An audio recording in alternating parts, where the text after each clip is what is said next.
Resumen de la Biblia del libro Mateo, parte número 1. Nacimiento e infancia de Jesús. Capítulos 1 y 2. Introducción. Bienvenido a este recorrido espiritual por los primeros capítulos del Evangelio según Mateo. Aquí descubriremos cómo Dios cumplió sus antiguas promesas en la persona de Jesús, desde su genealogía hasta sus primeros pasos en la tierra. Mateo no comienza su relato al azar, sino mostrando que la llegada de Cristo está profundamente enraizada en la historia del pueblo de Israel. Cada nombre en la genealogía es un recordatorio de la fidelidad divina a lo largo de las generaciones. En este camino, contemplaremos el misterio del nacimiento virginal, donde lo imposible se hizo posible para que la humanidad recibiera al Emmanuel, Dios con nosotros. Veremos también la visita de los sabios de Oriente, quienes guiados por la luz de una estrella encontraron al verdadero rey y ofrecieron sus dones en adoración. Pero la historia no está libre de sombras. El peligro acechó desde el inicio, y sin embargo, la providencia divina se manifestó con poder, protegiendo al niño en medio de la amenaza y asegurando que el plan de redención siguiera adelante. Este relato no es solo historia, es una invitación. Una invitación a contemplar la grandeza de un Dios que entra en nuestra fragilidad, que cumple lo que promete y que nunca abandona a quienes confían en Él. Acompáñame en este viaje que nos conecta con la esperanza eterna del Emmanuel, Dios con nosotros. Genealogía de Jesús. El cumplimiento de las promesas. Mateo 1, versículo 1 al 17. El Evangelio de Mateo comienza con una larga lista de nombres, la genealogía de Jesús. A primera vista podría parecer solo un registro histórico, pero en realidad encierra un profundo mensaje espiritual. Cada nombre, cada generación, es un eslabón en la cadena de la fidelidad de Dios. Desde Abraham, el padre de la fe, hasta David, el rey conforme al corazón de Dios, y más allá, hasta llegar a María, madre de Jesús, el Mesías prometido. Esta genealogía nos revela que Jesús no apareció de repente, sino que su venida fue cuidadosamente preparada a lo largo de los siglos. Dios había prometido a Abraham que en su descendencia serían benditas todas las naciones de la tierra, y aseguró a David que de su linaje nacería un rey eterno. En Jesús, ambas promesas encuentran su perfecto cumplimiento. Pero hay algo más. En esta lista aparecen hombres y mujeres con historias de fe, pero también de debilidad. Figuran personas como Tamar, Rahab, Ruth y Betsabé, mujeres que, cada una en su contexto, nos recuerdan que la gracia de Dios alcanza a todos, incluso a quienes la sociedad consideraba indignos. Así, la genealogía de Jesús nos muestra que el plan de salvación incluye a los que parecen olvidados y quebrantados. Cada generación escrita allí nos enseña que la historia de la salvación no es un accidente, sino un plan divino. Dios, paciente y constante, fue tejiendo con hilos de promesa, gracia y esperanza el camino para la llegada del Mesías. Lo que parecía lento o incluso imposible, se cumplió en el tiempo perfecto. Hoy, al escuchar estos nombres, comprendemos que nuestra vida también forma parte de esa gran historia. Si Dios fue fiel con cada generación pasada, también lo será con nosotros. Jesús, nacido de esta línea de promesas, es la confirmación de que Dios cumple lo que promete. El nacimiento virginal y la promesa del Emmanuel. Mateo 1, versículo 18 al 25. El relato del nacimiento de Jesús nos conduce al corazón del misterio de la fe cristiana. María, una joven humilde de Nazaret, comprometida en matrimonio con José, concibió no por obra humana, sino por el Espíritu Santo. Este hecho sobrenatural marca un antes y un después en la historia. Dios mismo decide entrar en la fragilidad humana, tomando forma en el vientre de una mujer. Para José, este acontecimiento fue inicialmente un gran desconcierto. Como hombre justo, no quiso exponer a María a la vergüenza pública y pensó en dejarla en secreto. Sin embargo, la misericordia de Dios intervino. En sueños, un ángel le reveló la verdad, lo que en ella es engendrado, del Espíritu Santo es. En ese momento, José pasó de la duda a la fe, de la incertidumbre al compromiso. Su obediencia silenciosa lo convirtió en custodio del Redentor. El ángel le dio también un mandato lleno de esperanza: llamará su nombre Jesús, porque él salvará a su pueblo de sus pecados. Este nombre, Jesús, Yeshua en hebreo, significa Dios salva. No sería simplemente un maestro, ni un líder político, sino el Salvador que liberaría a la humanidad de la esclavitud del pecado. Con este anuncio se cumplía la profecía de Isaías: «He aquí, una virgen concebirá y dará a luz un hijo, y llamará su nombre Emmanuel», que traducido es, Dios con nosotros. Emmanuel no es solo un título, es una realidad, Dios mismo habitando entre los hombres, compartiendo nuestras alegrías y dolores, caminando en medio de nosotros. El nacimiento virginal no es solo un milagro extraordinario, sino un signo del amor eterno de Dios.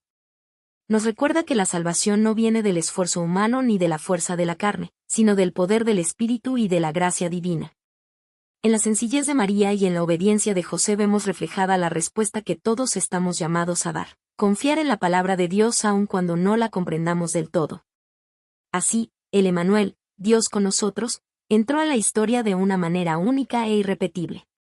Su llegada nos asegura que nunca estamos solos, que la presencia de Dios camina junto a nosotros, y que en Jesús encontramos la paz y la esperanza que el mundo no puede dar. La visita de los magos. Mateo 2, versículo 1 al 12. El nacimiento de Jesús no pasó desapercibido. Desde tierras lejanas, unos sabios, conocidos como magos, observaron en el cielo una estrella singular que les anunciaba el nacimiento del Rey de los judíos. Estos hombres, probablemente astrólogos o estudiosos de los cielos en el Oriente, comprendieron que aquella señal no era un fenómeno ordinario, sino un mensaje divino. Guiados por la luz de la estrella, emprendieron un largo viaje en busca del recién nacido. Al llegar a Jerusalén, preguntaron públicamente: «¿Dónde está el Rey de los judíos que ha nacido? Porque su estrella hemos visto en el Oriente, y venimos a adorarle». Estas palabras llenaron de temor al rey Herodes, que veía amenazado su poder. El orgullo y la ambición endurecieron su corazón, de modo que, fingiendo interés, pidió a los sabios que le informaran dónde encontrar al niño, con la intención secreta de eliminarlo. Sin embargo, Dios protegía a su hijo.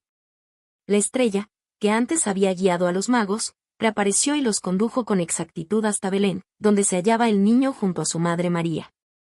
Al verlo, estos hombres sabios no se limitaron a contemplar, se postraron y lo adoraron, reconociendo en aquel pequeño indefenso al verdadero Rey de Reyes. Los regalos que ofrecieron tenían un profundo significado espiritual. Oro, símbolo de la realeza de Jesús, el Rey prometido desde antiguo. Incienso, representación de su divinidad, pues él no era un hombre común, sino el Hijo de Dios hecho carne. Mirra, una resina usada en los embalsamamientos, que anunciaba proféticamente su futura pasión y muerte redentora. Estos presentes nos enseñan que el reconocimiento de Cristo no se expresa solo con palabras, sino también con ofrendas que brotan del corazón. Los magos ofrecieron lo mejor de lo que tenían, y con ello nos invitan a preguntarnos: ¿qué le ofrecemos nosotros al Salvador? Advertidos en sueños de no volver a Herodes, regresaron a su tierra por otro camino. Así quedó en evidencia que la sabiduría verdadera no está en el conocimiento de las estrellas ni en el poder humano, sino en la obediencia a la voz de Dios. La visita de los magos nos recuerda que Jesús no vino solo para Israel, sino para todas las naciones. Desde su infancia, su luz atrajo a hombres de lugares lejanos, mostrando que el Evangelio es universal y que todo aquel que busca con sinceridad hallará en él al Salvador. La huida a Egipto y el regreso a Nazaret. Mateo 2, versículo 13 al 23. El nacimiento del Salvador no trajo paz inmediata a la tierra, sino también oposición y peligro. Herodes, al darse cuenta de que había sido burlado por los magos, se llenó de ira. Su corazón, consumido por los celos y el deseo de poder, lo llevó a cometer uno de los actos más crueles de su reinado, la matanza de los niños menores de 2 años en Belén y sus alrededores. Sin embargo, la providencia de Dios no fue sorprendida por la maldad humana. Antes de que se desatara la tragedia, un ángel del Señor se apareció en sueños a José con un mandato urgente: levántate, toma al niño y a su madre, y huye a Egipto, permanece allá hasta que yo te diga. Porque Herodes buscará al niño para matarlo. José, hombre justo y obediente, no dudó ni un instante. En la oscuridad de la noche, tomó a María y al pequeño Jesús, y emprendieron el camino hacia Egipto, tierra extranjera que una vez había sido escenario de esclavitud para el pueblo de Israel. Ahora, paradójicamente, Egipto se convertía en refugio y protección para el Hijo de Dios. Allí permanecieron hasta la muerte de Herodes, cumpliéndose la profecía: de Egipto llamé a mi hijo. El dolor de las madres de Belén, que lloraban por sus hijos arrebatados, también había sido anticipado por las Escrituras. Voz fue oída en Ramá, grande lamentación, lloro y gemido, Raquel que llora a sus hijos. Y no quiso ser consolada, porque perecieron. Este pasaje nos recuerda que el nacimiento de la esperanza no estuvo libre del sufrimiento humano, y que aún en medio de la injusticia, Dios seguía obrando su plan redentor. Con el paso del tiempo, un ángel volvió a hablar a José en sueños, anunciándole que podía regresar a la tierra de Israel, pues los que procuraban la muerte del niño ya habían muerto. José obedeció nuevamente, pero al saber que Arquelao reinaba en Judea en lugar de su padre Herodes, decidió establecerse en la región de Galilea, en un pequeño y sencillo poblado llamado Nazaret. Así se cumplió otra palabra profética: será llamado Nazareno. Este capítulo de la vida de Jesús nos revela que, desde su infancia, nada podía detener el plan de Dios. La furia de Herodes, la distancia de Egipto y la fragilidad de un niño no fueron obstáculos para que la voluntad divina se cumpliera. Todo aconteció en el tiempo y en la forma que Dios había determinado. La huida a Egipto y el regreso a Nazaret nos recuerdan que Dios es un protector fiel. Aún en medio de la persecución y el peligro, Él guía los pasos de quienes confían en su voz. Así como cuidó a Jesús, también guarda hoy a los suyos, porque sus promesas son firmes y su plan es invencible. Conclusión. El relato del nacimiento e infancia de Jesús nos enseña que Dios cumple siempre sus promesas, aunque tarden generaciones en hacerse realidad. La genealogía nos recuerda que Él guía la historia con paciencia y fidelidad. El nacimiento virginal nos revela que la salvación no nace de esfuerzos humanos, sino del poder del Espíritu. La visita de los magos nos inspira a buscar con sinceridad al Rey verdadero y a ofrecerle lo mejor de nuestro corazón, y la huida a Egipto nos muestra que, incluso en medio de la adversidad, Dios protege su propósito eterno y cuida a quienes confían en Él. Cada escena de estos capítulos es una invitación a ver cómo lo divino se entrelaza con lo humano. Dios utiliza a hombres y mujeres sencillos, a extranjeros buscadores de la verdad, e incluso a circunstancias difíciles, para cumplir su plan perfecto. Nada queda fuera de su control. El mensaje central es claro: Jesús es Emmanuel, Dios con nosotros. No un Dios lejano e inaccesible, sino un Dios cercano que habita en medio de nuestras luchas y alegrías. La misma presencia que acompañó a María, José y el niño en cada paso del camino, es la que hoy nos acompaña a nosotros. Así, el nacimiento de Cristo no es solo un hecho histórico que recordamos, sino una verdad viva que transforma nuestra esperanza. Dios está aquí, Dios permanece, Dios camina con nosotros. Y porque Emmanuel vive, podemos confiar en que nuestro presente y nuestro futuro están seguros en sus manos. Resumen de la Biblia del libro Mateo, parte número 2. Preparación para el ministerio. Capítulo 3 y 4. Introducción. El Evangelio de Mateo nos conduce ahora a un momento decisivo: la preparación para el ministerio público de Jesús. Antes de iniciar su obra redentora, Dios dispone cada detalle para mostrar su poder, confirmar su llamado y revelar la misión del Mesías. Cada episodio que contemplaremos es más que un simple relato histórico. Es una enseñanza espiritual que nos invita a mirar a Cristo como nuestro modelo perfecto. En el ministerio de Juan el Bautista vemos un llamado a la conversión y al arrepentimiento, recordándonos que preparar el corazón es el primer paso para recibir al Salvador. En el bautismo de Jesús, somos testigos de la revelación divina. El Padre habla desde el cielo, el Hijo se humilla en obediencia y el Espíritu desciende en forma de paloma, mostrando la perfecta comunión de la Trinidad. Es un momento en el que Dios mismo confirma la identidad y misión de su Hijo amado. La tentación en el desierto nos muestra a Jesús enfrentando las artimañas del enemigo con firmeza y fidelidad a la palabra. Allí aprendemos que la victoria espiritual no proviene de nuestras fuerzas humanas, sino de una vida anclada en la verdad de Dios. Finalmente, al escuchar el inicio de la predicación de Jesús: arrepentíos, porque el reino de los cielos se ha acercado, comprendemos que el mensaje del Evangelio es actual, urgente y transformador. Es una invitación a cambiar de rumbo y a vivir bajo el gobierno de Dios. Así, estos capítulos nos preparan no solo para comprender el ministerio de Cristo, sino también para examinar nuestra propia vida a la luz de su ejemplo. El Mesías se levanta como la luz en medio de las tinieblas, y nos llama a seguirlo en el camino de la fe. Ministerio de Juan el Bautista. En aquellos días apareció Juan el Bautista, predicando en el desierto de Judea. Su mensaje era claro, directo y lleno de urgencia: arrepentíos, porque el reino de los cielos se ha acercado. Juan no buscaba agradar a los hombres ni vivía según los lujos de su tiempo. Vestía con piel de camello y se alimentaba de langostas y miel silvestre. Su vida austera y consagrada reflejaba que su misión no estaba en lo terrenal, sino en preparar los corazones para recibir al Mesías. Las multitudes acudían desde Jerusalén, toda Judea y los alrededores del Jordán. Al escuchar su predicación, eran conmovidos en lo más profundo. Allí, en el río, confesaban sus pecados y eran bautizados, como señal de un cambio de vida y un deseo de reconciliarse con Dios. Pero Juan no se limitó a bautizar. También confrontó con valentía a los fariseos y saduceos que venían a observar. Les advirtió que el arrepentimiento verdadero no es un rito vacío, sino un fruto visible en la vida. Les dijo: haced, pues, frutos dignos de arrepentimiento. Su voz en el desierto rompía la comodidad religiosa y llamaba a una transformación auténtica. Así se cumplía lo anunciado siglos antes por el profeta Isaías: voz del que clama en el desierto, preparad el camino del Señor, enderezad sus sendas. Juan fue un heraldo fiel, un puente entre el Antiguo y el Nuevo Testamento, el último de los profetas que anunciaba la cercanía del reino de Dios.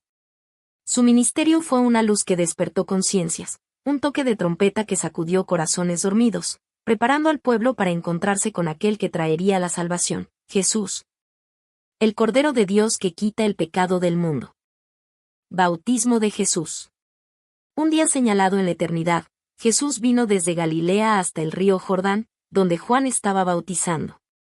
Su propósito no era la confesión de pecados, pues él era sin mancha, sino identificarse con la humanidad que había venido a salvar. Cuando Juan lo vio acercarse, comprendió que estaba frente a alguien muy diferente. Con humildad y reverencia, intentó resistirse: yo necesito ser bautizado por ti, ¿y tú vienes a mí? Reconocía que Jesús era el Santo de Dios, y que él mismo era indigno aún de desatar sus sandalias. Pero Jesús respondió con firmeza y mansedumbre: deja ahora, porque así conviene que cumplamos toda justicia. Estas palabras revelaban que el bautismo no era un acto aislado, sino parte del plan divino para mostrar que él, el Mesías, se sometía plenamente a la voluntad del Padre. Jesús, el justo, se puso en el lugar de los pecadores para abrir el camino de la redención. Entonces Juan accedió y, con profundo respeto, lo sumergió en las aguas del Jordán. Fue en ese instante cuando sucedió algo glorioso: los cielos se abrieron, como si el mundo espiritual se hiciera visible a los ojos humanos.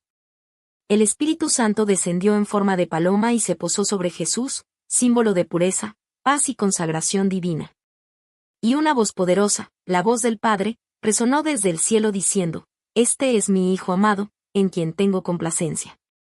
Con estas palabras, Dios mismo presentó a Jesús públicamente como su Hijo y su ungido, confirmando su identidad y su misión. El bautismo de Jesús marca un antes y un después. Es el inicio de su ministerio público, el momento en que la Trinidad, Padre, Hijo y Espíritu Santo, se manifiesta de manera visible y conjunta. Es también una invitación para nosotros a seguir su ejemplo de obediencia, confiando en que, al igual que Jesús, nuestra vida está bajo la mirada y el favor del Padre. Tentación en el desierto. Después del glorioso bautismo en el Jordán, donde el Padre declaró su amor por el Hijo y el Espíritu descendió sobre él, Jesús no fue llevado directamente a predicar ni a hacer milagros. El Espíritu lo condujo al desierto, un lugar árido y solitario, para ser probado por el diablo. Allí, durante 40 días y 40 noches, ayunó y oró, preparándose en silencio y dependencia total de Dios. Cuando al fin tuvo hambre, el tentador se presentó. En su astucia, buscó aprovechar la necesidad física de Jesús y sembrar duda en su identidad. Le dijo: si eres Hijo de Dios, di que estas piedras se conviertan en pan. Pero Jesús no cayó en la trampa. No usó su poder divino para beneficio propio, sino que respondió con las Escrituras: escrito está, no solo de pan vivirá el hombre, sino de toda palabra que sale de la boca de Dios. Así nos enseñó que la verdadera vida no depende de lo material, sino de la comunión con Dios. El enemigo no se rindió. Lo llevó al pináculo del templo en Jerusalén y lo desafió: échate abajo, porque escrito está, A sus ángeles mandará acerca de ti. Satanás citó la Biblia, pero la distorsionó para incitar a Jesús a probar a Dios. Jesús, con firmeza y sabiduría, contestó, escrito está también, no tentarás al Señor tu Dios. Nos mostró que no debemos manipular la palabra ni usarla para poner a prueba al Creador. Finalmente, el diablo lo llevó a un monte muy alto y le mostró en un instante todos los reinos del mundo con su gloria. Le ofreció poder y dominio a cambio de su adoración. Fue la tentación más descarada, la gloria sin la cruz, la victoria sin el sufrimiento. Pero Jesús respondió con autoridad, vete, Satanás, porque escrito está, al Señor tu Dios adorarás, y a Él solo servirás. Con esta declaración, Jesús reafirmó la centralidad absoluta de la adoración a Dios y rechazó cualquier atajo que lo apartara del plan del Padre. Entonces el diablo lo dejó, derrotado, y los ángeles vinieron y le servían, mostrando que el cielo mismo respaldaba al Hijo obediente. En este episodio, Jesús nos reveló cómo enfrentar la tentación, no con razonamientos humanos ni con fuerza propia, sino con la verdad de la palabra de Dios. Salió victorioso, demostrando que Él es el segundo Adán que vence donde el primero cayó, y que en Él tenemos la victoria sobre el pecado y sobre el enemigo. Inicio de la predicación. Después de la tentación en el desierto, Jesús regresó fortalecido y confirmado en su misión. Sin embargo, el escenario cambió cuando Juan el Bautista fue encarcelado por denunciar la injusticia de Herodes. Ese hecho marcó el cierre de una etapa y el inicio de otra aún más gloriosa, el ministerio público del Mesías. Jesús se trasladó a Galilea, y eligió establecerse en Capernaum, junto al mar, en la región de Zabulón y Neftalí. No fue un simple movimiento geográfico, sino el cumplimiento exacto de lo que había anunciado el profeta Isaías. El pueblo asentado en tinieblas vio gran luz, y a los asentados en región de sombra de muerte, luz les resplandeció. En ese rincón despreciado por muchos, en medio de una población mezclada y considerada poco pura por los judíos de Jerusalén, la luz de Dios comenzó a brillar. Esto nos recuerda que el mensaje del reino no estaba limitado a unos pocos privilegiados, sino que estaba destinado a alcanzar a todos, incluso a los olvidados y marginados.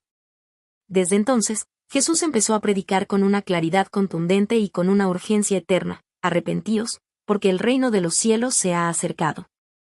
Su voz resonaba como un llamado al cambio, a dejar atrás el pecado y volver el corazón a Dios. El arrepentimiento no era solo remordimiento, sino una transformación completa de la vida. Con esas palabras inaugurales, el Rey Celestial se presentó a su pueblo. Traía consigo no solo un mensaje, sino también la realidad viva del reino de Dios, la luz que disipa las tinieblas, la esperanza que vence la desesperación y la salvación que restaura lo que estaba perdido. El ministerio de Jesús comenzaba, y con él la historia de la humanidad entraba en un nuevo capítulo. La gran luz brillaba, y quienes se abrieran a ella nunca volverían a caminar en oscuridad. Conclusión. La preparación de Jesús para su ministerio nos revela que nada en el plan de Dios ocurre al azar. Antes de iniciar su obra redentora, el Señor pasó por un proceso divino de afirmación, obediencia y prueba. Juan el Bautista apareció como la voz que clamaba en el desierto, llamando al pueblo al arrepentimiento y preparando el camino para el Mesías. En el bautismo, vimos cómo el Padre declaró públicamente su amor y complacencia en el Hijo, y cómo el Espíritu Santo lo ungió para la misión que estaba por comenzar. Luego, en el desierto, Jesús enfrentó al tentador y venció, no con poder humano, sino con la palabra eterna de Dios, demostrando que la verdadera fuerza está en la fidelidad al Padre. Solo después de haber pasado por esta preparación, Jesús comenzó su predicación con la proclamación central del Evangelio: arrepentíos, porque el reino de los cielos se ha acercado. Era un llamado urgente, pero lleno de esperanza, porque ese reino traía luz en medio de las tinieblas, restauración para los quebrantados y salvación para todo aquel que creyera. Hoy, ese mismo mensaje llega hasta nosotros. Antes de nuestras propias batallas y responsabilidades, Dios también nos llama a preparar el corazón, a escuchar su voz, a afirmar nuestra identidad en Cristo, y a depender de su palabra en cada circunstancia. Así como Jesús caminó con autoridad porque estaba lleno del Espíritu y seguro del amor del Padre, nosotros también podemos vivir bajo la luz de su reino eterno. El Mesías ha encendido la gran luz, y quienes la reciben jamás volverán a caminar en oscuridad. Resumen de la Biblia del libro Mateo, parte número 3. Ministerio en Galilea y el Sermón del Monte. Capítulos 5 al 7. Introducción. El ministerio de Jesús en Galilea fue un tiempo marcado por la cercanía con la gente, por las multitudes que se reunían para escucharle y por los milagros que confirmaban su autoridad divina.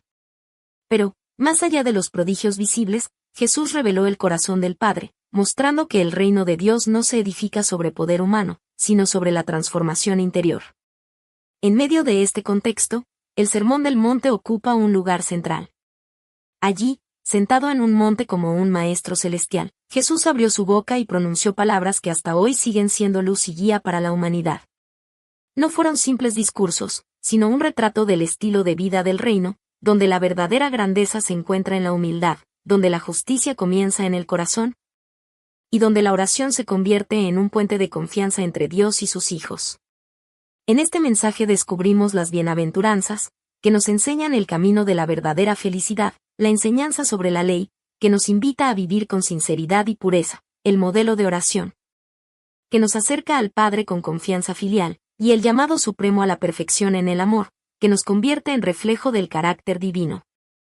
Acompáñanos en este recorrido por Mateo capítulos 5 al 7. Escuchemos juntos la voz del Maestro, abramos el corazón a su enseñanza y descubramos cómo sus palabras, pronunciadas hace más de 2000 años en una colina de Galilea, siguen transformando la vida de todos aquellos que deciden edificar su casa sobre la roca firme del reino eterno. Las bienaventuranzas. Jesús comenzó su sermón con palabras que sorprendieron a todos los que lo escuchaban. En lugar de exaltar la riqueza, el poder o la grandeza humana, proclamó bienaventurados a aquellos que el mundo muchas veces considera débiles o insignificantes. Dijo, bienaventurados los pobres en espíritu, porque de ellos es el reino de los cielos. Aquí, la pobreza no se refiere solo a lo material, sino a un corazón humilde que reconoce su necesidad de Dios. Bienaventurados los que lloran, porque ellos recibirán consolación. Jesús aseguró que el dolor y la tristeza no son el final, sino una oportunidad para experimentar el consuelo profundo de Dios. Bienaventurados los mansos, porque ellos recibirán la tierra por heredad.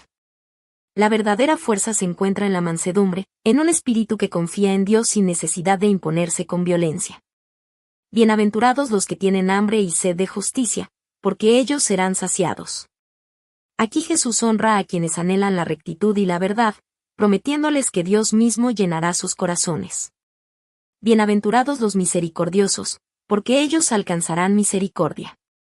La compasión y el perdón son el lenguaje del reino, y quienes los practican reciben también el abrazo de la misericordia divina. Bienaventurados los de limpio corazón, porque ellos verán a Dios. La pureza interior, más allá de apariencias externas, abre los ojos del alma para contemplar la presencia del Señor. Bienaventurados los pacificadores, porque ellos serán llamados hijos de Dios. En un mundo de conflictos, Jesús honra a quienes siembran reconciliación y construyen puentes de paz. Bienaventurados los que padecen persecución por causa de la justicia, porque de ellos es el reino de los cielos. Aquellos que permanecen firmes en la verdad, aun en medio de la oposición, reciben la promesa de la gloria eterna. En cada bienaventuranza se revela un retrato del carácter del ciudadano del reino. No son simples consejos para una vida mejor, sino la descripción de un corazón renovado por la gracia de Dios. Jesús mostró que la verdadera felicidad no depende de las circunstancias externas, sino de vivir bajo la bendición y el favor del Padre. Con estas palabras, el Maestro abrió la puerta a un nuevo entendimiento, que la verdadera grandeza se encuentra en la humildad, que la auténtica fortaleza se halla en la dependencia de Dios, y que la alegría más profunda brota de un corazón que refleja el amor divino. Enseñanza sobre la ley, la oración y la vida justa. Jesús afirmó con claridad que no había venido para abolir la ley, sino para cumplirla en toda su plenitud. Sus palabras mostraron que la justicia del reino no se mide solo por actos externos, sino por la intención del corazón. Así, enseñó que la obediencia verdadera no consiste únicamente en evitar el homicidio, sino en desterrar el odio y el rencor que envenenan el alma. Del mismo modo, no basta con evitar el adulterio en lo físico, sino que es necesario cultivar un corazón puro, libre de deseos que esclavizan. Con autoridad, Jesús profundizó en la esencia de la ley, mostrando que el amor es su verdadero cumplimiento. Enseñó a reconciliarnos con nuestros hermanos antes de presentar nuestra ofrenda, a ser veraces en nuestras palabras sin necesidad de juramentos, y a amar incluso a nuestros enemigos, reflejando así la perfección del Padre Celestial. En medio de estas enseñanzas, Jesús nos dio un regalo invaluable, el modelo de la oración. Nos enseñó el Padre Nuestro, una oración sencilla y profunda que nos invita a acercarnos a Dios como hijos confiados. En ella aprendemos a santificar su nombre, a buscar primero su reino y su voluntad, a confiar en que Él provee el pan de cada día, a pedir perdón mientras también perdonamos, y a suplicar su protección frente a la tentación y al mal. Es la oración que nos recuerda nuestra dependencia de Dios en cada aspecto de la vida. Además, Jesús advirtió sobre la tentación de vivir una religiosidad aparente, buscando la aprobación de los hombres en lugar de la mirada del Padre. Dijo que cuando oramos, ayunamos o damos limosna, debemos hacerlo en secreto, porque nuestro Padre ve en lo oculto y recompensa con amor verdadero. La vida justa, según Jesús, no es un espectáculo para ser visto por los demás, sino un reflejo sincero de un corazón entregado al Señor. Con estas palabras, el Maestro nos mostró que la verdadera justicia es interior, la verdadera oración es confianza y cercanía, y la verdadera piedad se vive en la intimidad con Dios. Es un llamado a dejar de lado la hipocresía y abrazar una fe viva, auténtica y llena de amor. Llamado a la perfección en el amor. El punto más alto del Sermón del Monte es, sin duda, el llamado de Jesús a amar incluso a nuestros enemigos. Con estas palabras, el Maestro rompe las barreras de la lógica humana y nos lleva a un nivel más alto de vida espiritual. Amar a quienes nos aman es natural, pero el reino de Dios nos invita a ir más allá, a bendecir a los que nos maldicen, orar por los que nos persiguen y responder al mal con bien. Ser hijos del Padre Celestial significa reflejar su carácter en nuestras acciones. Dios hace salir el sol sobre buenos y malos, y envía la lluvia sobre justos e injustos. Su bondad no está condicionada al mérito humano, sino que fluye de su naturaleza de amor. De la misma manera, los discípulos de Jesús son llamados a vivir un amor desinteresado, libre de rencor y abierto a todos, incluso a quienes no corresponden.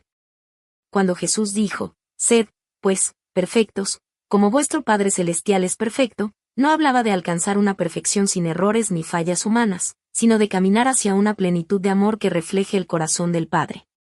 Esa perfección es madurez espiritual, es elegir amar en lugar de odiar, perdonar en lugar de guardar resentimiento, servir en lugar de buscar venganza. El amor es la señal más clara del verdadero discípulo del reino. No se trata de un amor superficial o pasajero, sino de un amor firme, sacrificado y paciente, que busca el bien del otro aun cuando cueste. Jesús mismo encarnó este amor en la cruz, dando su vida por todos, incluso por aquellos que lo rechazaban. Así, el llamado a la perfección en el amor no es un ideal inalcanzable, sino una invitación a dejarnos transformar por la gracia de Dios, para que nuestro corazón se parezca cada día más al de nuestro Padre Celestial. Este es el sello del reino, un amor que trasciende toda frontera y que refleja la luz de Cristo en un mundo necesitado de esperanza y reconciliación. Conclusión. El Sermón del Monte sigue siendo, a través de los siglos, una guía eterna para todo creyente que desea caminar en la verdad del reino. En sus palabras descubrimos que la verdadera felicidad no depende de las circunstancias, sino de un corazón humilde que confía en Dios. Allí aprendemos que la justicia que agrada al Padre no es la apariencia externa, sino la pureza de intención y la sinceridad del corazón. Jesús nos muestra que la plenitud de la vida se encuentra en el amor que refleja al Padre, un amor que perdona, que bendice y que se entrega sin medida. Las bienaventuranzas nos revelan la dicha de los que, a los ojos del mundo, parecen pequeños, pero que en el reino son llamados grandes. La enseñanza sobre la ley y la oración nos conduce a vivir con autenticidad delante de Dios, y el llamado a la perfección en el amor nos invita a reflejar la misma gracia y misericordia del Padre Celestial. Hoy, la voz de Jesús sigue resonando con la misma fuerza y ternura. El que oye estas palabras y las hace, le compararé a un hombre prudente que edificó su casa sobre la roca. Esa roca es Cristo mismo, fundamento seguro en medio de las tormentas de la vida. Sigamos edificando nuestra existencia sobre esa roca firme, dejando que cada decisión, cada palabra y cada acto reflejen la luz del reino. Porque este reino no es pasajero ni limitado, sino eterno, y su Rey, Jesucristo, permanece con nosotros para siempre. Confiemos, obedezcamos y vivamos en la esperanza gloriosa de aquel que vino a mostrarnos el camino de la verdadera vida. Resumen de la Biblia del libro Mateo, parte número 4. Milagros y enseñanzas del reino. Capítulo 8 al 10. Introducción. El Evangelio de Mateo nos presenta a Jesús no solo como maestro, sino también como Señor con autoridad sobre toda circunstancia. En los capítulos 8 al 10 somos testigos de un despliegue de su poder y de la revelación del reino de Dios en acción. Aquí no encontramos teorías abstractas, sino hechos concretos. El ciego ve, el paralítico camina, el leproso es sanado, el mar embravecido obedece, y los demonios huyen ante su presencia. Cada milagro es más que un acto de poder, es una señal del amor de Dios que se acerca al ser humano en su necesidad. Jesús no solo restaura cuerpos, sino también corazones y vidas enteras. Su autoridad no busca dominar, sino liberar, no impone miedo, sino que ofrece esperanza. Pero estos capítulos también nos muestran otro aspecto fundamental. Jesús llama a sus discípulos a participar en esta misión. Los forma, les da autoridad y los envía a proclamar las buenas nuevas del reino. El reino no es algo distante, sino una realidad que se expande cuando hombres y mujeres, llenos de fe, responden al llamado de seguir a Cristo y compartir su mensaje. Este recorrido nos invita a descubrir que el reino de los cielos está vivo y presente, que transforma realidades, libera a los cautivos y enciende en nosotros la responsabilidad de ser testigos del poder de Cristo. Lo que sucedió en Galilea y Judea sigue sucediendo hoy. Jesús sigue siendo el Señor de toda circunstancia y el Rey que extiende su reino a través de sus hijos. Sanidad de enfermos. En Mateo 8 somos testigos de cómo Jesús se acerca a los más necesitados y vulnerables, revelando que su reino está marcado por la compasión y el poder divino. Primero, se encuentra con un leproso, alguien marginado y rechazado por la sociedad. Con un gesto que desafía las barreras culturales y religiosas, Jesús extiende su mano y lo toca, declarando, «Quiero, sé limpio». En ese instante, la lepra desaparece, y el hombre no solo recupera la salud, sino también su dignidad. Este milagro nos recuerda que no hay impureza tan grande que el amor de Cristo no pueda limpiar. Luego, aparece el centurión romano, un extranjero y hombre de autoridad militar. Con humildad, reconoce el poder de la palabra de Jesús y pide la sanidad de su siervo. Jesús se maravilla de su fe y declara que muchos vendrán de Oriente y Occidente para sentarse en el reino de los cielos. La fe del centurión anticipa el alcance universal del Evangelio, la salvación no tiene fronteras. Más tarde, Jesús entra en la casa de Pedro y sana a su suegra, quien estaba postrada con fiebre. Con una simple acción, la toma de la mano, y la mujer se levanta fortalecida y comienza a servir. La sanidad de esta mujer muestra que la restauración de Cristo no solo devuelve la salud física, sino que impulsa el servicio y la gratitud. Esa misma tarde, muchos enfermos y endemoniados fueron llevados a Jesús. Con una sola palabra, expulsaba a los espíritus y devolvía la vida a los cuerpos desgastados. De esta manera se cumplía lo anunciado por el profeta Isaías. Él mismo tomó nuestras enfermedades y llevó nuestras dolencias. Cada sanidad de Jesús era más que un acto milagroso, era un anticipo del reino de Dios, donde no habrá dolor ni llanto. Era un recordatorio de que la misericordia de Dios se hace presente en medio de la fragilidad humana y de que su poder sigue vigente para restaurar lo que está roto. Hoy, al meditar en estos milagros, somos llamados a confiar en que Cristo sigue siendo nuestro sanador, no solo del cuerpo, sino también del alma. En él encontramos esperanza, consuelo y una vida renovada. Control sobre la naturaleza. En el mar de Galilea, una noche que parecía común se convirtió en una lección eterna para los discípulos de Jesús. Mientras navegaban con él, se levantó de repente una tormenta violenta, el viento azotaba las velas, las olas golpeaban contra la barca, y el agua comenzaba a inundar el interior. El miedo se apoderó de los hombres, incluso de aquellos pescadores experimentados que conocían bien las aguas. Aterrados, acudieron a Jesús, quien dormía en la barca. Sus voces reflejaban desesperación, «Señor, sálvanos, que perecemos». La respuesta de Jesús fue tan sorprendente como su calma. Primero reprendió su poca fe, y luego, con una simple orden, habló al viento y al mar. Al instante, el rugido cesó, las olas se aquietaron y sobrevino una gran calma.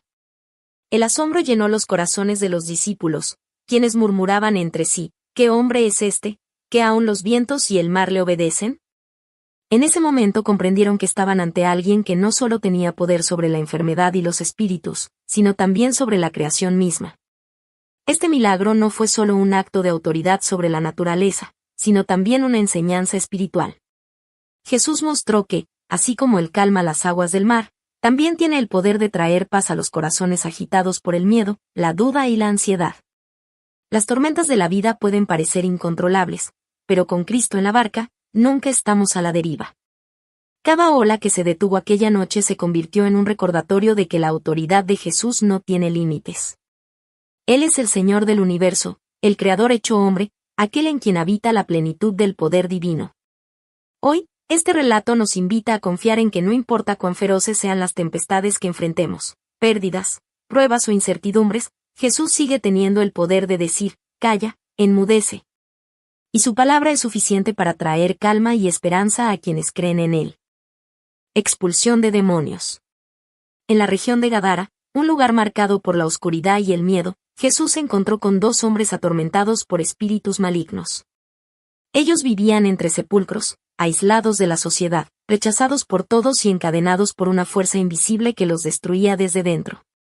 Su violencia era tal que nadie se atrevía a pasar por aquel camino. Pero cuando se encontraron con Jesús, algo extraordinario sucedió. Los demonios, que dominaban la vida de aquellos hombres, reconocieron de inmediato quién estaba delante de ellos. No pudieron resistir la presencia del Hijo de Dios. Con voces temblorosas suplicaron que no los enviara al tormento antes de tiempo, pidiendo permiso incluso para entrar en una piara de cerdo cercana. Jesús, con una sola palabra de autoridad, los expulsó. Al instante, los hombres quedaron libres, y la multitud fue testigo de un cambio asombroso. Aquellos que antes eran temidos, violentos e incontrolables, ahora estaban en su sano juicio, tranquilos y en paz. Este acto no fue solo una demostración de poder, sino una revelación del propósito del reino, liberar a los cautivos, romper cadenas espirituales y traer esperanza donde solo había desolación. La luz de Cristo penetró en las tinieblas más profundas y mostró que el enemigo no tiene la última palabra. La reacción de la gente, sin embargo, fue de temor. En lugar de alegrarse por la liberación de los hombres, se sintieron perturbados por el poder de Jesús y le rogaron que se marchara de su región. Este contraste nos recuerda que no todos están dispuestos a recibir la libertad que Cristo ofrece, pues implica un cambio profundo en la vida y en el corazón. Para los hombres liberados, en cambio, ese día fue el comienzo de una nueva historia. Conocieron la verdadera paz, la paz que solo el Señor puede dar. Así, Jesús revelaba que había venido a destruir las obras del diablo, a rescatar a los oprimidos y a mostrar que ninguna fuerza de las tinieblas puede resistir al poder de su palabra. Hoy, este relato sigue anunciando esperanza, no importa cuán grandes sean las cadenas espirituales que alguien enfrente, Cristo tiene autoridad para romperlas. Donde Él llega, llega libertad. Envío de los 12 apóstoles. En el capítulo 10 del Evangelio de Mateo, vemos un momento decisivo. Jesús llama a sus 12 discípulos por nombre, los que caminaron con Él. Aprendieron de su ejemplo y ahora serían enviados como representantes del reino. No iban solos ni en sus propias fuerzas. El Maestro les otorgó autoridad para sanar enfermedades, expulsar demonios y proclamar que el reino de los cielos se había acercado. Los envió de 2 en 2, recordándoles que la misión del reino es comunitaria, no individualista. Ellos debían depender por completo de la providencia de Dios, llevando lo mínimo en el camino, confiando en que el Padre proveería por medio de la hospitalidad de aquellos que recibieran el mensaje. Así, su fe no estaría puesta en recursos materiales, sino en el cuidado divino. Jesús también fue claro, la misión no estaría libre de dificultades. Les advirtió que enfrentarían rechazo, oposición y persecución, incluso de parte de los más cercanos. Ser enviados significaba abrazar la cruz de la incomodidad y el riesgo, pero también confiar en la fidelidad de aquel que los enviaba. Y para darles seguridad, les prometió que no hablarían por sí mismos, sino que el Espíritu del Padre Celestial hablaría a través de ellos. El Maestro los animó a predicar con valentía, sin temor a los hombres, pues la verdad del reino debe proclamarse con firmeza y con amor. Les enseñó que el mensaje podía dividir, pero que la recompensa de seguirles sería mucho mayor que cualquier pérdida. Al mismo tiempo, les recordó la importancia de la compasión, sanar, levantar, servir, y llevar esperanza a los más necesitados. De esta manera, Jesús extendía su ministerio a través de sus discípulos, dándoles participación activa en la obra de salvación. El envío de los 12 es también una enseñanza para nosotros. El llamado a compartir las buenas noticias no es opcional, sino parte esencial de la vida del reino. Cada creyente es enviado, no en sus propias fuerzas, sino en el poder del Espíritu, para anunciar con palabras y acciones que el reino de Dios está cerca. Así, el envío de los 12 se convierte en un recordatorio eterno. Seguir a Jesús es escuchar su voz, recibir su autoridad y caminar con valentía hacia el mundo, sabiendo que nunca estamos solos. Conclusión. Los capítulos 8 al 10 del Evangelio de Mateo nos presentan un retrato vivo y majestuoso de Jesús, el Señor que sana al enfermo con compasión, que calma la tormenta con una sola palabra, que libera a los oprimidos por las tinieblas y que llama a sus discípulos a ser portadores de ese mismo poder y mensaje. Cada milagro es una ventana que nos deja ver el corazón de Dios, un Dios que no permanece distante, sino que se acerca al dolor humano para restaurar, levantar y dar esperanza.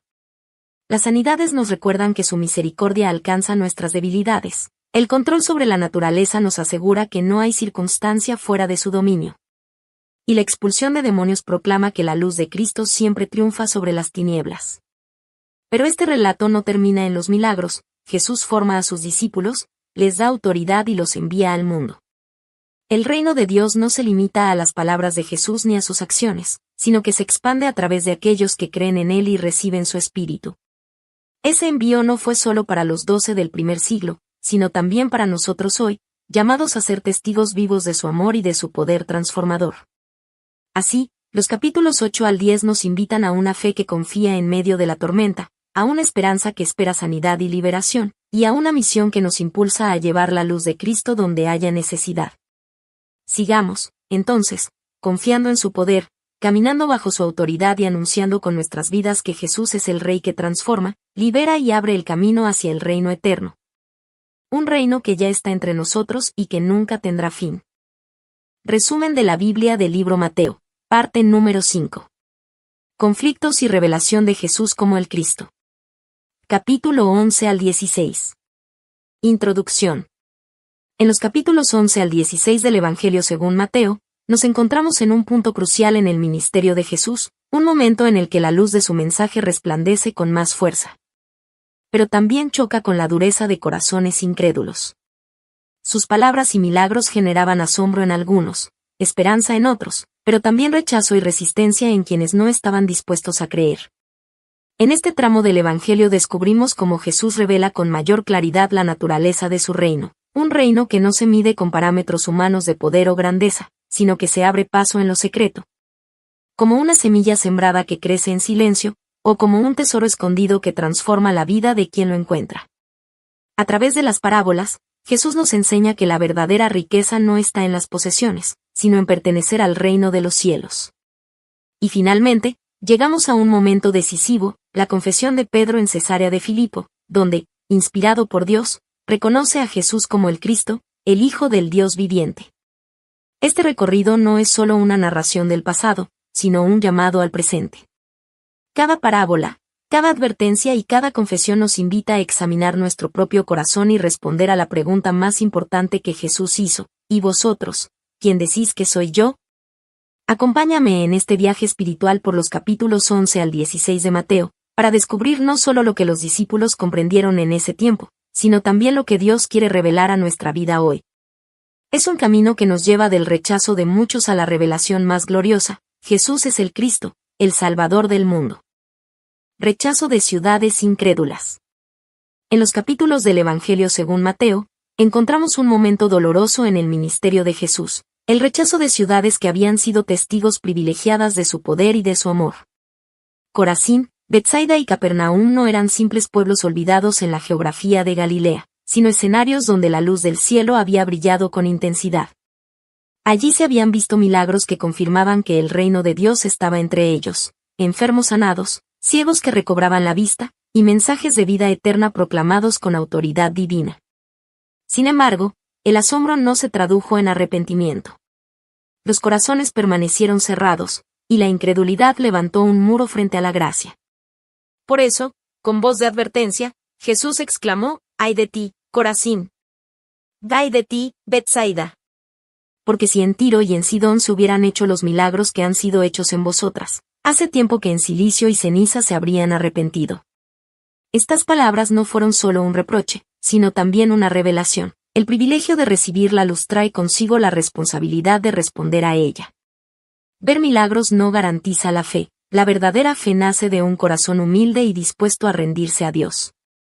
El mensaje resuena hoy con la misma fuerza. Podemos estar rodeados de evidencias de la bondad y fidelidad de Dios, pero si nuestro corazón permanece endurecido, perderemos la bendición de su reino. Jesús nos invita a reflexionar: ¿cómo respondemos a su gracia, con indiferencia, como aquellas ciudades, o con la humildad de quien reconoce su necesidad de salvación? El rechazo de Corazín, Betsaida y Capernaum es un espejo que nos advierte de la dureza del corazón, pero también una llamada a abrirnos a la luz del reino. Porque el Señor sigue buscando fe genuina, no admiración superficial, sino un corazón dispuesto a escuchar, creer y obedecer. Parábolas del reino. En medio de la oposición creciente y de la incredulidad de muchos, Jesús comenzó a hablar en parábolas. No eran simples historias para entretener a las multitudes, sino enseñanzas llenas de significado eterno, que revelaban los misterios del reino de los cielos a los corazones dispuestos a escuchar con fe. La primera de ellas fue la parábola del sembrador. Allí Jesús mostró que la semilla de la palabra de Dios es viva y poderosa, pero su fruto depende de la condición del terreno en el que cae. Algunos corazones son como el camino endurecido, donde la semilla no puede penetrar. Otros son como terreno pedregoso, que reciben con gozo pero sin raíces, y se marchitan ante la prueba. Otros más son como tierra entre espinos, donde las preocupaciones y riquezas ahogan la vida espiritual. Pero también están los corazones como buena tierra, que reciben la palabra con fe y producen fruto abundante. Con esta parábola, Jesús nos invita a examinarnos: ¿qué tipo de tierra somos? Luego, con la parábola del trigo y la cizaña, Jesús enseñó que el bien y el mal, los hijos del reino y los hijos del maligno, conviven en este mundo hasta el día final. No nos corresponde arrancar la cizaña antes de tiempo, sino esperar con paciencia, porque al final de los tiempos Dios mismo separará lo verdadero de lo falso. Esta parábola nos recuerda que la justicia perfecta llegará en el tiempo de la cosecha, cuando Cristo venga en gloria. En la parábola del tesoro escondido y la de la perla de gran precio, Jesús reveló el valor incomparable del reino de Dios. Quien lo encuentra descubre una riqueza tan grande que todo lo demás pierde su importancia. Así como el hombre que vende todo lo que tiene para comprar el campo donde está el tesoro, o el mercader que entrega todas sus posesiones por una sola perla. Así también nosotros estamos llamados a reconocer que nada en este mundo se compara con pertenecer a Cristo y vivir bajo su reino. Cada una de estas parábolas es una ventana hacia la realidad celestial. Nos enseñan que el reino no se impone por la fuerza, sino que se recibe con fe, que su crecimiento es silencioso, como la semilla en la tierra, y que su valor supera cualquier tesoro terrenal. Jesús nos deja una invitación clara: escuchar con oídos atentos, guardar su palabra en lo profundo del corazón y vivir con la certeza de que el reino de los cielos es la mayor riqueza que podemos poseer. Confesión de Pedro. En la región de Cesarea de Filipo, rodeados de un ambiente cargado de idolatría y culto a dioses paganos, Jesús quiso llevar a sus discípulos a una revelación más profunda. Les preguntó: ¿quién dicen los hombres que es el Hijo del Hombre? Las respuestas fueron variadas. Algunos pensaban que Jesús era Juan el Bautista resucitado, otros lo comparaban con Elías, Jeremías o uno de los profetas antiguos que había vuelto. La multitud lo admiraba, pero no comprendía plenamente su verdadera identidad. Entonces Jesús hizo la pregunta más decisiva, una pregunta que atraviesa los siglos y llega hasta nosotros hoy: ¿y vosotros, quién decís que soy yo? No se trataba de repetir lo que otros decían, sino de confesar personalmente quién era Jesús para cada uno. Fue en ese momento cuando Simón Pedro, movido no por carne ni sangre, sino por la revelación del Padre Celestial, declaró con valentía: «Tú eres el Cristo, el Hijo del Dios viviente». Aquella confesión no solo reconocía a Jesús como el Mesías esperado por Israel, sino que afirmaba su naturaleza divina como el Hijo eterno de Dios. Jesús respondió con palabras llenas de poder y promesa: «Bienaventurado eres, Simón, hijo de Jonás, porque no te lo reveló carne ni sangre, sino mi Padre que está en los cielos. Y yo también te digo que tú eres Pedro, y sobre esta roca edificaré mi iglesia, y las puertas del Hades no prevalecerán contra ella. Con estas palabras, Jesús anunció el fundamento sólido de su iglesia, la fe viva en su identidad como el Cristo y el Hijo del Dios viviente. Este momento marcó un antes y un después en la vida de los discípulos. A partir de allí, Jesús comenzó a hablarles más claramente acerca de la cruz, del sufrimiento que debía enfrentar y de la gloria que vendría después. La confesión de Pedro abrió el camino para que los discípulos comprendieran que seguir al Mesías no significaba un reino político ni una victoria terrenal inmediata, sino participar del camino de la cruz y de la resurrección. Hoy, esa misma pregunta resuena en nuestros corazones. ¿Quién es Jesús para ti? No basta con repetir lo que otros piensan o lo que la sociedad dice. Cada uno de nosotros está llamado a dar su propia confesión de fe. Reconocer que Jesús es el Cristo, el Hijo del Dios viviente, sigue siendo la piedra angular de la vida cristiana y la llave que abre las puertas del reino eterno. Conclusión. Los capítulos 11 al 16 de Mateo nos revelan un tiempo de contrastes profundos. Por un lado, ciudades enteras que vieron los milagros de Jesús y permanecieron incrédulas. Por otro, corazones sencillos que, como Pedro, reconocieron en él al Cristo, el Hijo del Dios viviente. El reino de los cielos no se impone por la fuerza ni se recibe por méritos humanos. Es un regalo que solo puede ser aceptado con humildad, fe y disposición a rendir la vida a Dios. Jesús nos lo enseñó con parábolas: la semilla que da fruto en tierra buena, el trigo y la cizaña que serán separados en el tiempo final, y el tesoro escondido que invita a dejarlo todo con gozo por poseer lo más valioso: pertenecer al reino. La confesión de Pedro se convierte en el centro de nuestra fe, reconocer que Jesús no es solo un maestro admirable ni un profeta más, sino el Cristo, el Hijo del Dios eterno, nuestro Salvador. Sobre esta verdad se edifica la Iglesia, y sobre esta roca firme también podemos construir nuestra vida. Hoy, la misma pregunta de Jesús sigue viva: ¿quién dices que soy yo? No es una pregunta del pasado, sino una invitación personal y urgente en el presente. Nuestra respuesta no solo define nuestra identidad como creyentes, sino también nuestro destino eterno. Que podamos, con la misma convicción de Pedro, declarar con gozo y esperanza: tú eres el Cristo, el Hijo del Dios viviente, y vivir cada día reflejando esa fe en nuestras palabras, en nuestras decisiones y en nuestro amor hacia los demás. El reino de los cielos ya ha sido revelado en Cristo. El llamado está hecho. La decisión es nuestra. Resumen de la Biblia del libro Mateo, parte número 6. Camino hacia Jerusalén. Capítulo 17 al 20. Introducción. Los capítulos 17 al 20 del Evangelio de Mateo nos muestran un recorrido decisivo en la vida y ministerio de Jesús, el camino hacia Jerusalén. Ya no se trata solo de milagros y multitudes, sino de un tiempo de revelación más profunda, de preparación y de llamados que confrontan el corazón. En este trayecto, el Maestro revela su gloria en la transfiguración, dejando ver a 3 de sus discípulos un destello de su majestad eterna. También enseña sobre la verdadera grandeza, que no se mide por el poder o la posición, sino por la humildad y la capacidad de servir. Nos recuerda que el perdón no tiene límites y que el amor es el sello de quienes pertenecen a su reino.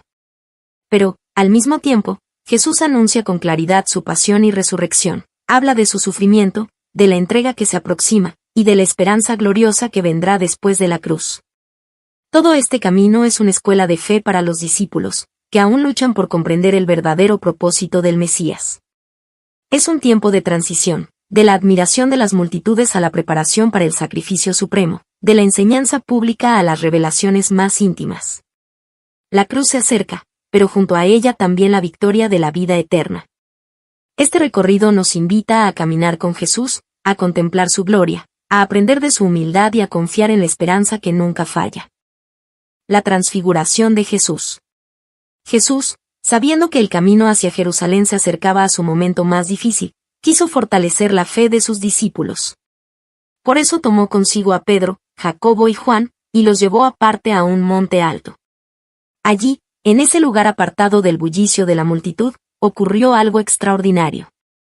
Delante de sus ojos, Jesús se transfiguró, su rostro resplandeció como el sol, y sus vestiduras se volvieron blancas como la luz misma.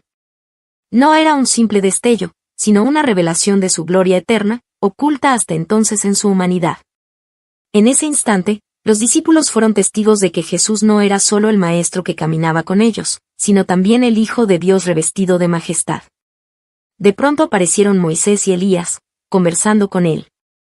La presencia de estos dos grandes personajes confirmaba que Jesús era el cumplimiento de la ley representada por Moisés y de las profecías encarnadas en Elías.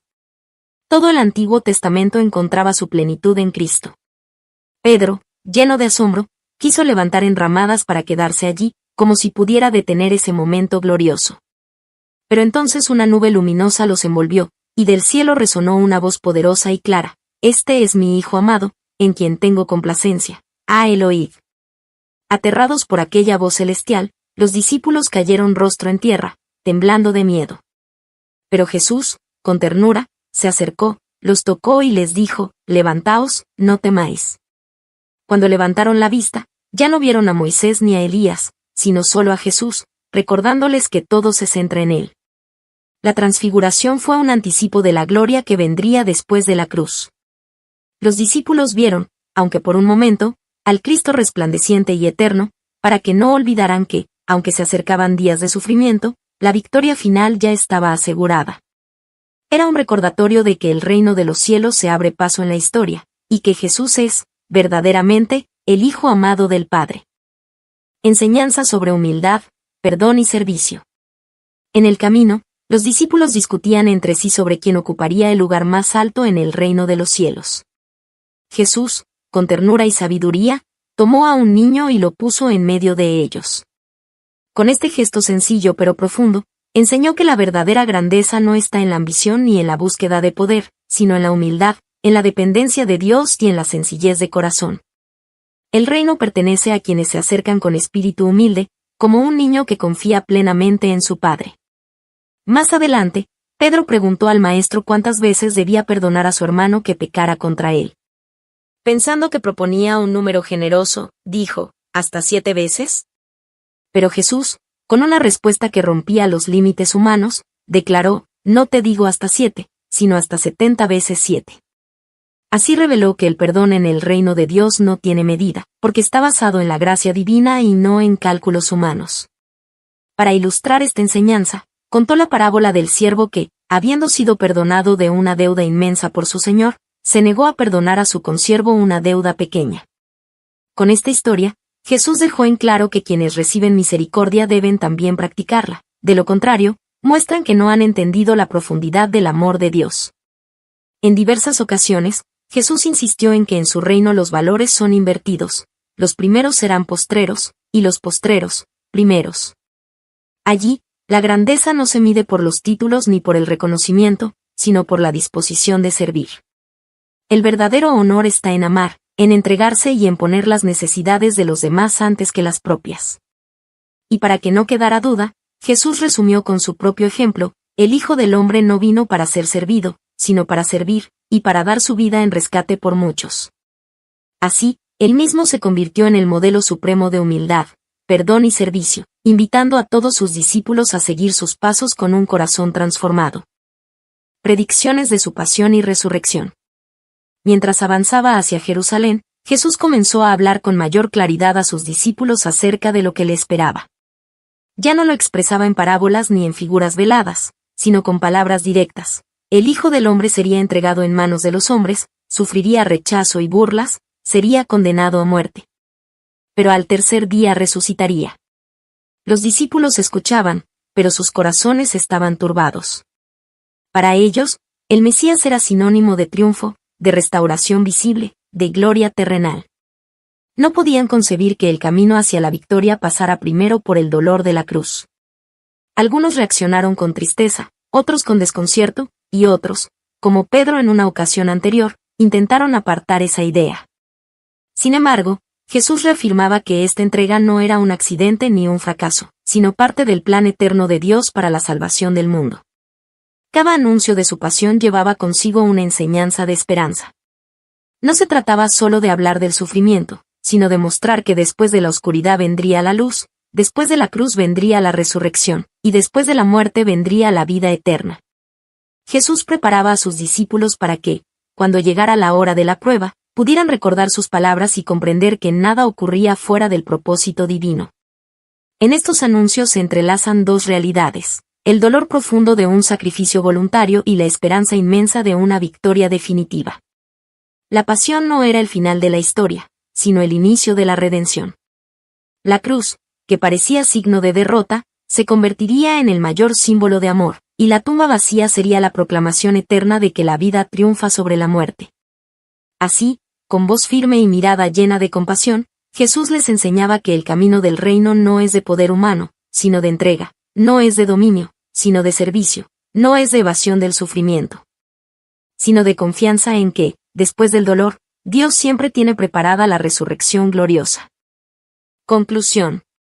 El camino hacia Jerusalén nos muestra que seguir a Jesús no es un sendero fácil, pero sí es el más seguro y lleno de propósito. En este recorrido descubrimos que la fe no consiste solo en admirar los milagros de Cristo, sino en abrazar su enseñanza, tomar la cruz y caminar tras sus huellas con confianza. La transfiguración nos recuerda que Jesús no es un simple maestro, sino el Hijo amado del Padre, lleno de gloria eterna. Sus enseñanzas sobre humildad, perdón y servicio nos revelan que el reino de los cielos se edifica en lo sencillo, en lo pequeño, en lo que el mundo desprecia pero Dios valora. Y sus anuncios sobre la pasión y la resurrección nos muestran que el amor verdadero se expresa en el sacrificio y que ninguna oscuridad es tan grande como para apagar la luz de la vida eterna. Hoy, nosotros también estamos en camino, enfrentando dudas, pruebas y desafíos. Pero la voz del Maestro sigue siendo la misma: no temáis. Él va delante de nosotros, y su victoria nos asegura que, aunque atravesemos valles de dolor, siempre habrá una resurrección al final del sendero. Que este mensaje inspire nuestra fe, renueve nuestra esperanza y encienda en nosotros un amor dispuesto a servir.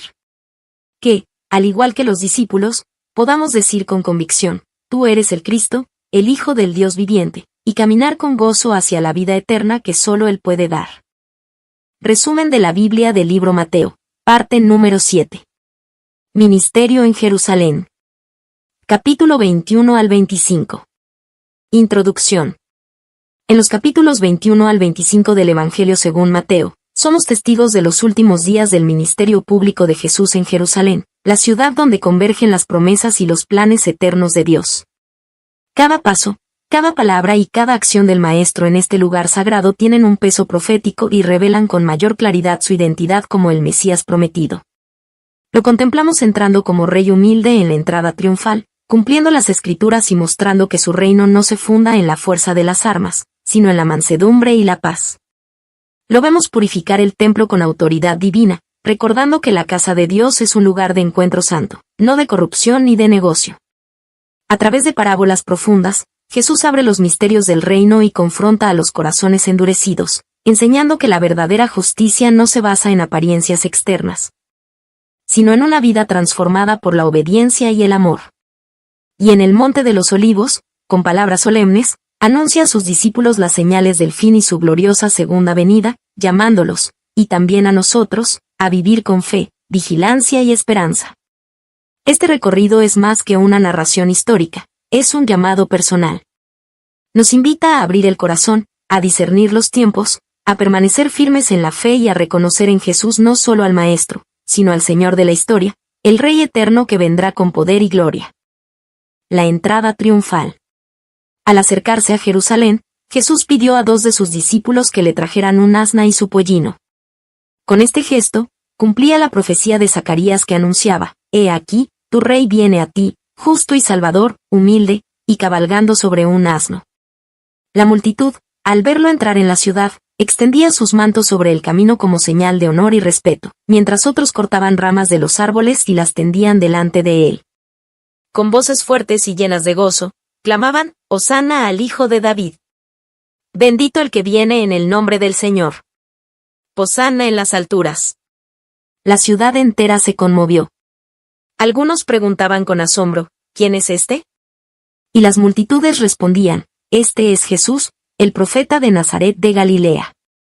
Sin embargo, en medio de la algarabía, pocos comprendían la verdadera naturaleza de este rey. Jesús no entraba como un conquistador con espada, sino como el príncipe de paz, ofreciendo salvación y un reino que no es de este mundo. La entrada triunfal fue más que un momento de celebración, fue un acto profético que revelaba el carácter del Mesías. No buscaba el trono de Jerusalén, sino el trono de los corazones. No vino a vencer a Roma con ejércitos humanos, sino a vencer al pecado y a la muerte con la entrega de su vida.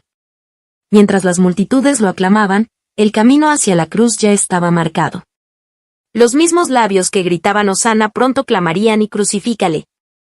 Pero en ese día glorioso, el Rey Eterno entró en la ciudad santa para cumplir el plan perfecto de Dios. La purificación del templo. Cuando Jesús entró en el templo de Jerusalén, el lugar más sagrado para el pueblo de Israel, sus ojos se encontraron con una escena que reflejaba el corazón endurecido de la nación. El atrio de los gentiles, destinado a que todas las naciones pudieran acercarse a Dios en oración, se había transformado en un mercado bullicioso. El ruido de los animales, las voces de los mercaderes y el tintinear de las monedas habían reemplazado el silencio reverente que debía reinar en la casa del Señor. Con celo santo, Jesús volcó las mesas de los cambistas y las sillas de los que vendían palomas, declarando con voz de autoridad: escrito está, mi casa será llamada casa de oración, mas vosotros la habéis hecho cueva de ladrones.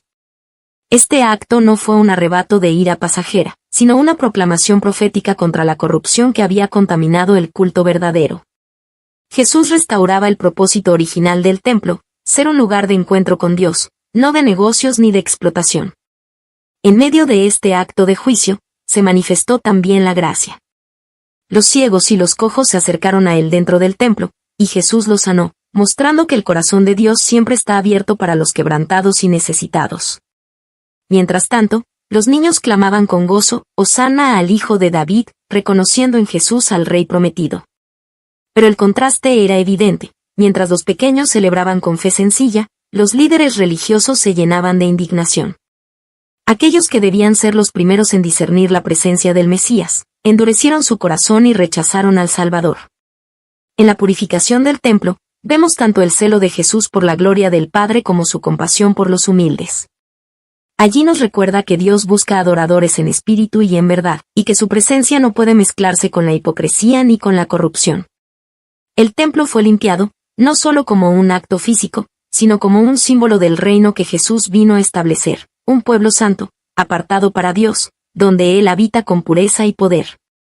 Parábola sobre el juicio y el reino. En los patios del templo, rodeado de discípulos, multitudes y líderes religiosos que lo escuchaban con creciente tensión, Jesús comenzó a hablar en parábolas. Cada una de ellas era más que una historia sencilla, eran flechas dirigidas al corazón, revelando la verdad del reino y llamando al arrepentimiento. Primero contó la parábola de los dos hijos. Uno dijo que obedecería, pero no lo hizo. El otro, aunque al inicio se negó, finalmente cumplió la voluntad del Padre. Con esta enseñanza, Jesús mostró que no son las palabras lo que demuestran la fidelidad, sino las acciones. Los publicanos y las prostitutas, despreciados por la sociedad, entraban antes al reino porque respondían con arrepentimiento sincero, mientras que los líderes religiosos se quedaban fuera por su hipocresía. Luego relató la parábola de los labradores malvados. Un hombre plantó una viña y la arrendó a labradores, pero cuando envió a sus siervos a recoger el fruto, ellos los golpearon y mataron. Finalmente envió a su hijo, pero también lo rechazaron y lo asesinaron. Con esta parábola, Jesús denunció el rechazo de Israel a los profetas y anticipó su propia muerte a manos de aquellos mismos líderes. Sin embargo, la historia no terminaba en derrota. La viña sería entregada a otros que produjeran frutos de justicia. Después narró la parábola de las bodas del Hijo del Rey. Invitados privilegiados rechazaron la invitación, algunos incluso maltrataron a los mensajeros. Entonces, el rey abrió las puertas a todos, buenos y malos, llenando la sala de bodas. Sin embargo, uno entró sin el vestido apropiado y fue echado fuera. Con esta imagen, Jesús reveló que el reino es una invitación universal, todos son llamados, pero solo quienes se revisten de la gracia y la justicia de Dios pueden permanecer en la fiesta eterna. Cada parábola era un reflejo de la realidad espiritual, obediencia por encima de la apariencia, fe genuina por encima del orgullo, y preparación sincera por encima de la indiferencia. Eran advertencias severas, pero también ofrecían esperanza para quienes escucharan con humildad. El reino de los cielos no está reservado para una élite religiosa, sino para todo aquel que responde a la voz del Rey con fe, arrepentimiento y amor verdadero. Discurso del Monte de los Olivos. En el Monte de los Olivos, frente al templo que brillaba con majestad, Jesús abrió su corazón a sus discípulos y les habló de los tiempos venideros.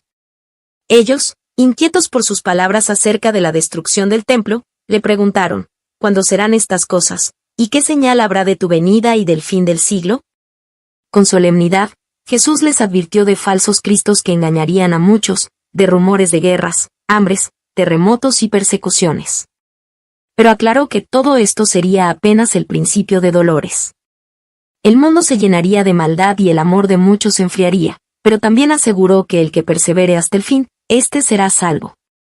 En medio de esas advertencias, les dio una promesa luminosa: será predicado este evangelio del reino en todo el mundo, para testimonio a todas las naciones, y entonces vendrá el fin. Para enseñar la necesidad de vigilancia, narró la parábola de las 10 vírgenes, 5 prudentes que tenían aceite en sus lámparas, y 5 insensatas que se quedaron fuera de las bodas por no estar preparadas. Así ilustró que su venida sería repentina, y que solo quienes vivan en comunión constante con Dios estarán listos para recibir al esposo. Luego habló de la parábola de los talentos, mostrando que cada discípulo debe ser fiel administrador de lo que ha recibido. No se trata de esconder lo que Dios nos confía, sino de multiplicarlo con diligencia y fidelidad, sabiendo que un día daremos cuentas al Señor. Finalmente, Jesús les mostró una visión del juicio final, el Hijo del Hombre sentado en su trono de gloria, separando a las ovejas de los cabritos. No serán los títulos, ni las apariencias, ni las palabras lo que determine el destino eterno, sino las obras nacidas del amor. Porque Él dirá, tuve hambre y me disteis de comer, tuve sed y me disteis de beber, fui forastero y me recogisteis. El servicio humilde y sincero hacia el prójimo será la evidencia de una fe genuina. Con estas palabras, Jesús dejó claro que su regreso será glorioso, inesperado y definitivo. Sus discípulos, y nosotros hoy, estamos llamados a velar, a mantenernos firmes en la fe, a servir con amor y a vivir con la esperanza cierta de que un día el Rey volverá en majestad para establecer su reino eterno. Conclusión. El ministerio de Jesús en Jerusalén nos muestra un retrato completo del Mesías, al Rey que entra con humildad sobre un asno, al Señor que purifica con celo santo, al Maestro que enseña con verdad y al Juez que vendrá con gloria. Cada paso, cada palabra y cada acción revelan el corazón de Dios y nos invitan a tomar una decisión personal frente a Él.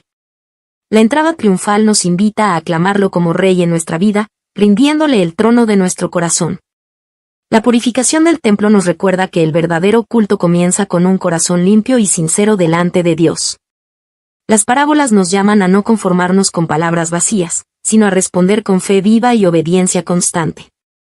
Y el discurso del Monte de los Olivos nos exhorta a velar, a estar preparados y a vivir con esperanza, sabiendo que el Señor cumplirá cada una de sus promesas. Este mensaje no es solo historia pasada, sino un llamado presente.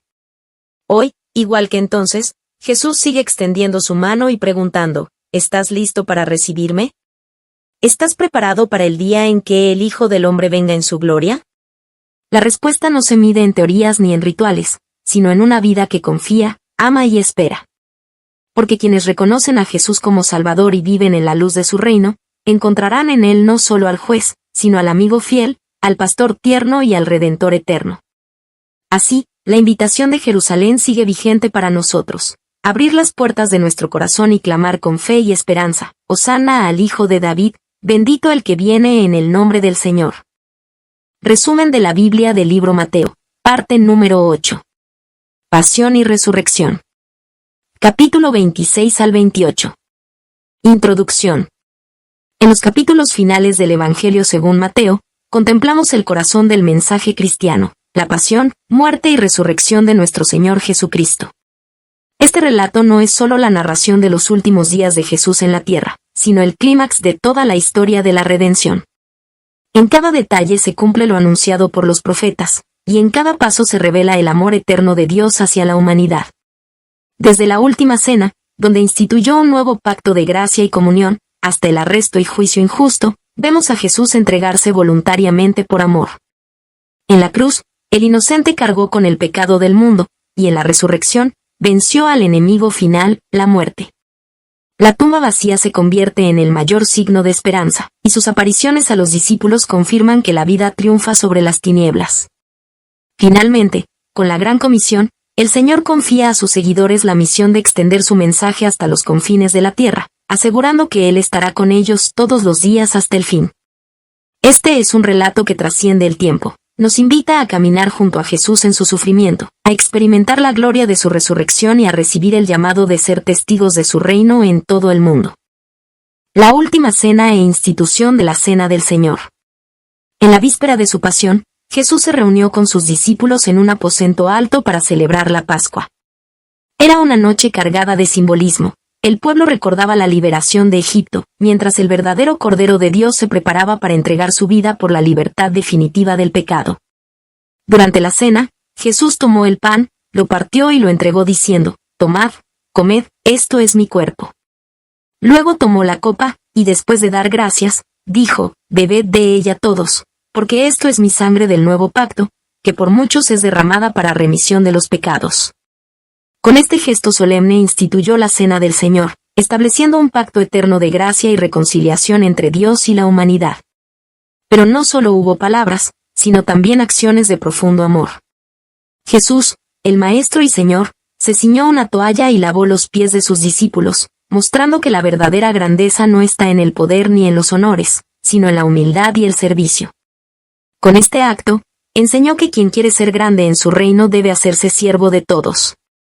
En medio de esa intimidad, también anunció la traición de uno de los suyos, recordándonos que su entrega no lo tomó por sorpresa, sino que era parte del plan divino. Sin embargo, aún frente a la oscuridad que se avecinaba, Jesús les dio palabras de esperanza y consuelo, prometió que volvería a beber con ellos en el reino de su Padre. La última cena no fue solo una comida, sino la preparación espiritual para la cruz. Fue el momento en que Jesús dejó a sus seguidores un legado eterno de amor, unidad y comunión.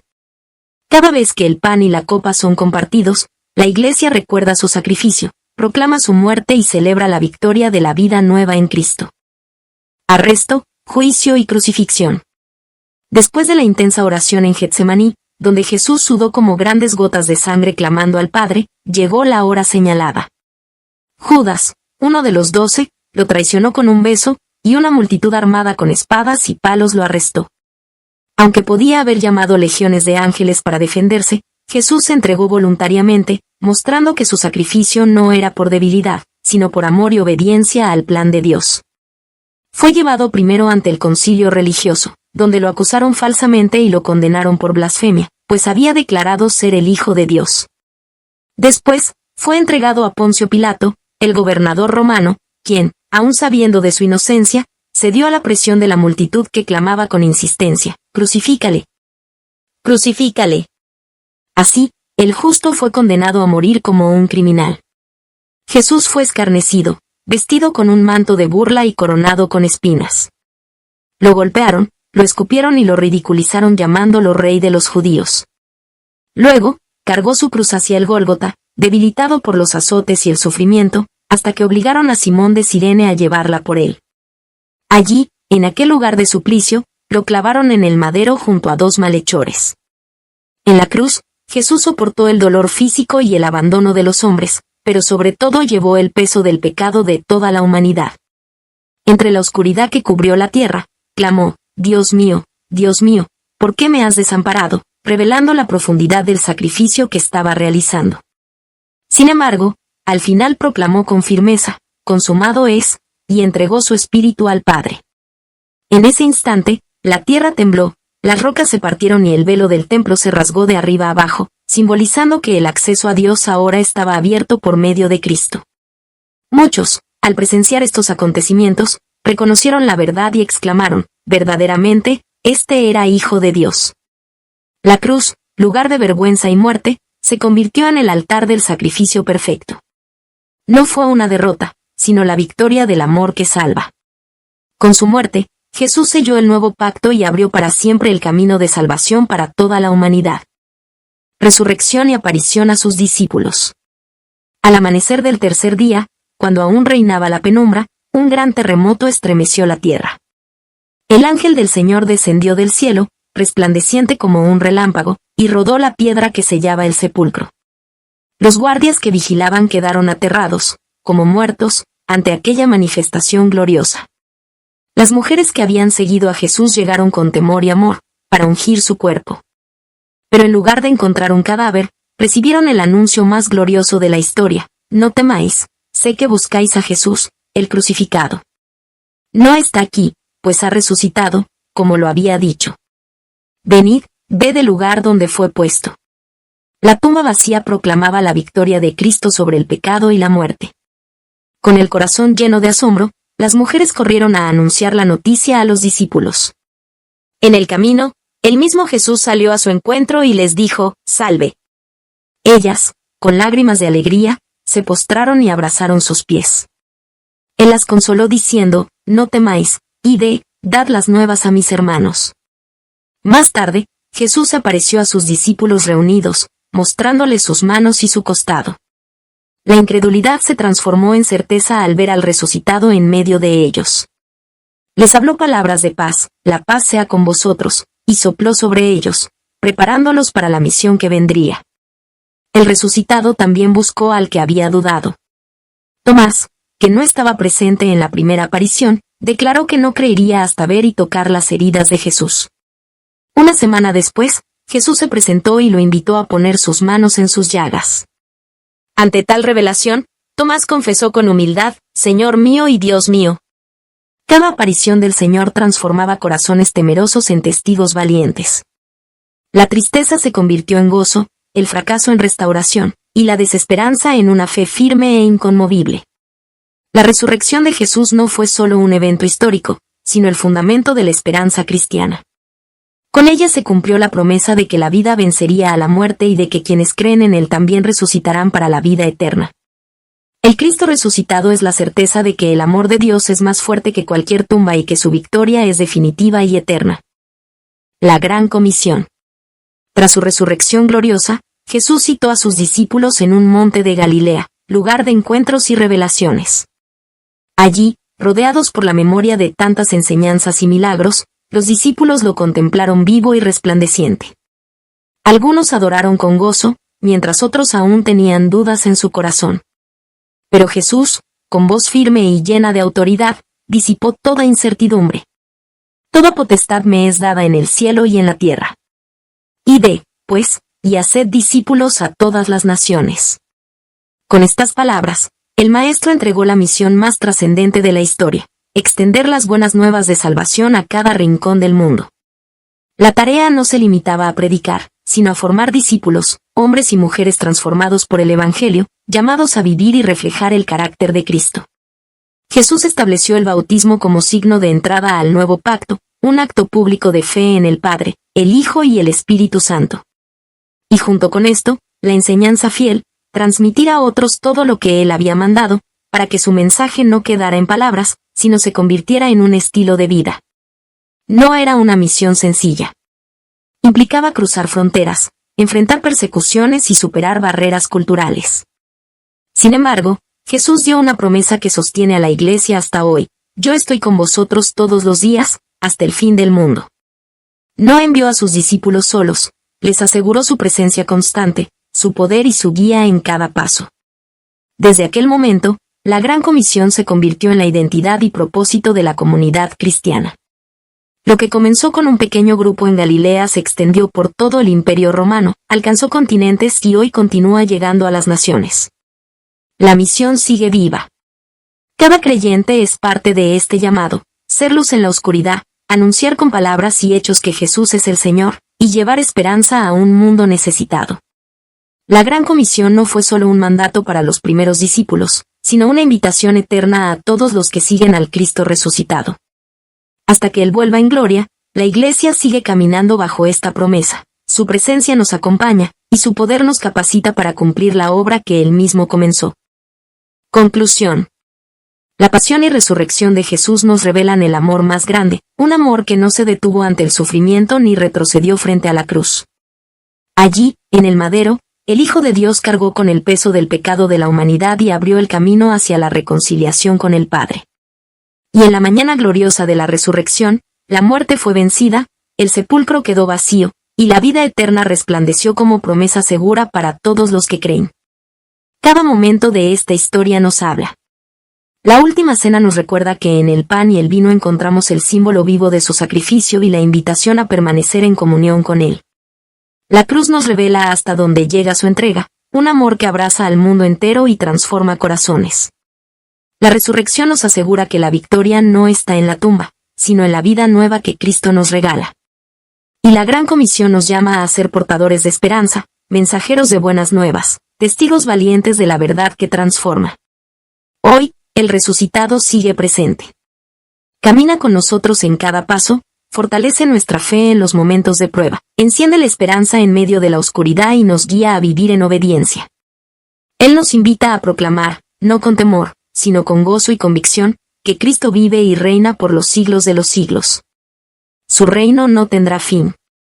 Y mientras esperamos su regreso glorioso, vivimos como testigos de su amor, llevando luz a un mundo necesitado. Porque la pasión no fue derrota, la cruz no fue el final, y la resurrección nos asegura que en Cristo tenemos vida abundante y eterna. Hoy y siempre, el mensaje resuena, Jesús vive, y porque Él vive, también nosotros vivimos.